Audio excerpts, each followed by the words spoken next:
Live in Western Oregon, this is NBC 16 News at 5:30. Good evening and thank you for joining us for NBC 16 News at 5:30. I'm Kendall Bartley. We are starting off tonight with coronavirus numbers. Oregon Health Authority reports 275 new confirmed and presumptive cases. Breaking down those numbers, there are now more than 11,400 cases. 2 more deaths were also reported, raising the state total to 232. OHA says new models project a concerning trend of rapidly spreading COVID-19 throughout the state. Cases are rising at a rate so high that even a 10% reduction in cases would not slow the rise in cases. Here are the top 5 counties that reported the most cases today. Umatilla reported the most with 51, followed by Washington, Multnomah, Marion, and Malheur. Out of the 275 cases reported today, 181 were in all of these 5 counties. Multnomah still has the most cases in the state with more than 2,700. And these are the total number of cases in our region. Here in Lane County, we have 284 total cases. Lane County Public Health reported 13 additional positive cases today. Out of the 284 total cases, 75 people are infected, 2 are currently hospitalized. Now OHA is releasing more information on the increase of cases across the state, saying that social gatherings are to blame for the spread. Breaking down their findings, since Oregon began reopening, OHA has seen COVID-19 spread when people get together to celebrate with family and friends. Some examples include graduations, birthdays, weddings, and holidays. OHA says COVID-19 is spreading more among social activities involving groups of younger people. Record outbreaks are linked to exercise classes, fraternity parties, and bachelor parties. As cases increase, OHA reminds Oregonians that we must think hard about altering daily routines that may put other people at risk. They recommend that everyone limit the size of gatherings, keep the distance, cover our faces, and find alternative ways for those who are vulnerable to participate.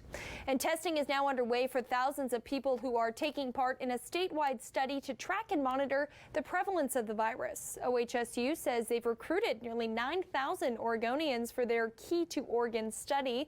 The information they gather will be shared with state officials beginning the first week of August. Now nationwide, the United States has surpassed the 3.1 million mark in coronavirus cases. That's according to Johns Hopkins University. Take a look at this map. All of the brown states, they have all reversed some reopening plans, like closing down bars once again. That includes states like California, Texas, Florida, and Arizona, where they have actually seen a spike in cases. Meanwhile, states in gray, like Oregon and Washington, are on pause. Oregon has put applications on hold for counties wanting to reopen, including Multnomah, Washington, and Clackamas counties. Now, the yellow states, like New York, which was once a hot spot, is in reopening phases, and the green states are currently reopened. New grants are available for small businesses in Lane County, up to $225,000 from Business Oregon. To qualify, businesses have to have 25 employees or less and prove that they did not receive Federal CARES Act funding. Grants range from $2,500 to $25,000. Eligible businesses will be entered into a random lottery and then selected until that funding does run out. To apply, visit the Community Lending Works website to submit a pre-registration form that closes on July 13th. As Main Street works to recover from the coronavirus, the city of Springfield is making changes to help restaurants attract more customers. NBC 16's Tom Adams joins us tonight with news on a new program to encourage more outdoor seating and boost business. Tom. Well, Kendall, the pandemic has delivered a big hammer to the national and Oregon restaurant business. Law.com reports that restaurants have lost nearly 3 times more jobs than any other U.S. industry. Now, the good news in Springfield, officials are lending a helping hand to try to keep more eateries open. It's another morning to set up the tables outside the quaint cafe on Main Street that's called Lovely. For co-owner Josh Matthews, his summertime wish is more business. You know, it's still a little scary to come and sit inside of a restaurant. Especially for small restaurants with little seating inside, the seats outside have really made a difference. We're grateful that they are trying to help. I would love to see more expansion and more outdoor seating. In Springfield, the City Council wants to expand those outdoor seating options for restaurants and bars. It's through a new permit program.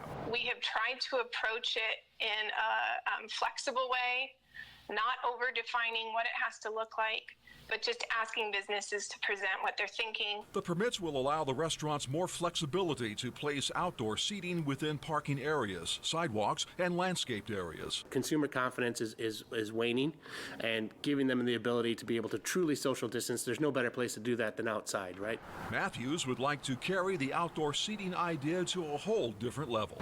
I think what would be good about doing something abnormal, like into parking or into the streets, blocking it off, it would let people see something new and exciting. Know that you can come in with an idea to expand a little bit. And if that works really well for you, then let's talk about the next phase of expanding. Griesel points out the permit applications are free, but will last only during the declared state of Oregon and Lane County COVID-19 emergency.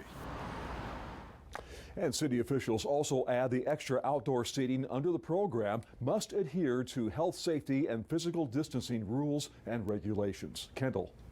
Thanks, Tom. Firefighters at the Douglas Forest Protective Association will be getting some training over the next several weeks. They'll be doing live fire training exercises all over Douglas County. This training is good for new and veteran firefighters, giving rookies the opportunity to see their first live fire, and for veterans, it's a refresher course. And while COVID has changed the way a lot of businesses operate, it's hard to change firefighting.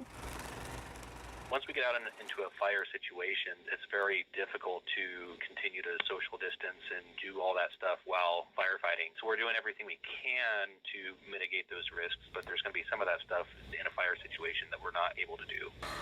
The training will include normal firefighting tactics. They'll occur late morning or early afternoon and last several hours at a time. And now let's take a look at weather with Alan Matthews, who knows firsthand what it's like to train for fighting fires. I don't know if I know firsthand, but the beauty of this job is you get to do a lot of different things. And there was a fire department when I worked in the Midwest that actually offered a training session for the public to come in and learn how to fight fires, or what the firefighters go through. So I mean, it's amazing. It was a lot of fun. We learned a lot of things. Obviously, we didn't deal with wildfires because we were in the Midwest, but yeah, those firefighters go through a lot in order to do their job, and I think you even get even more respect about what they do, especially when you're wearing all that gear. Yes, and it's amazing how much the weather does play a big role in it.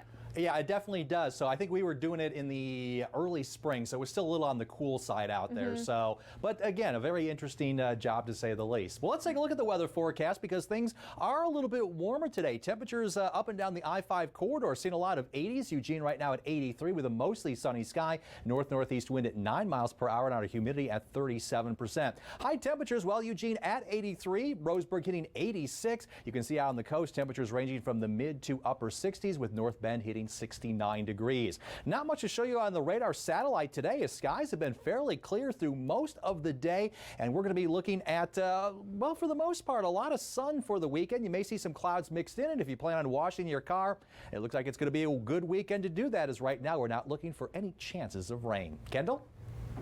Thanks, Alan. Voters in Coos County approved a 5-year tax levy plan in May to help the Coos County Sheriff's Office. The tax levy will go toward building new 911 radio communication systems to add to the towers around Coos County. And the Sheriff's Office says progress is being made, but it's slower than they'd like. Starting next week, the engineering company and officials from the Sheriff's Office will be visiting the 17 proposed sites to help decide which locations would work best. What we're really doing is doing a full inventory, seeing if there's any equipment that's on those sites that we can reuse, which will help save some money. And if not, then figuring out, make sure we have enough space, that we have enough power backup. The real nuts and bolts particulars is what we're trying to do. After the site visits, the company will build the equipment and management will do the training for using, maintaining, and installing it. North Bend is facing some problems with 3 fire hydrants that were tampered with and that even had some parts stolen. The North Bend Fire Department is posting on Facebook asking for help and looking for someone involved. They say no one should be doing anything with those hydrants except for fire or water board personnel. Tampering with a hydrant could delay time in getting water on a fire. With a cap off, did they throw a bunch of rocks in it? Did they do something to damage it? Because if we just hook our hose up to it and then hook it up to our engine and we charge it, well, all that debris is then going to go into our pump and run our pump. Waddington says he's not sure why someone would do this, but it's a big safety issue.